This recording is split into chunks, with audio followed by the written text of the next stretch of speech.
নির্বাচনের আগে তৃণমূলে যোগদান, কংগ্রেস ছেড়ে তৃণমূলে যোগদান এই দাবি গুরুত্ব দিতে নারাজ পুরুলিয়া কংগ্রেস। পুরুলিয়ার পাড়া বিধানসভা এলাকার মোট 12 জন কর্মী ও সমর্থক কংগ্রেস দল ছেড়ে তৃণমূলে যোগদান করলেন।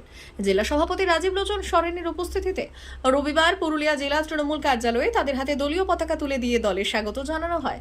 জেলা সভাপতির দাবি, বিরোধী দলগুলোর সংগঠন ধরে রাখতে পারছে না, কারণ মানুষ আজ উন্নয়নের স্বার্থে মমতা বন্দ্যোপাধ্যায়ের নেতৃত্বে আস্থা রাখছেন।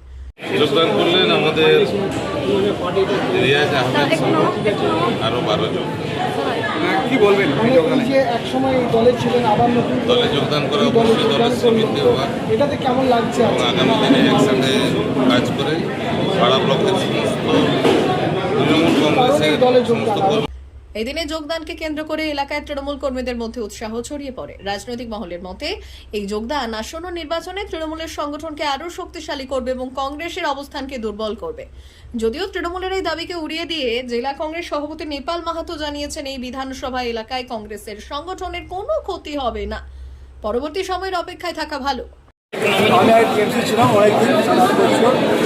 তারপরে আমি মাঝে কংগ্রেসে চলে গেছিলাম, আর তারপর আমি আবার টিএমসিতে ফিরে এসেছি। মানে টিএমসিতে কাজ করার জন্য সংগঠনের যদি অন্য দেখে নিয়ে আমি টিএমসিতে আবার যোগদান করছি। Riyaz Ahmed. Bureau report, Purulia today.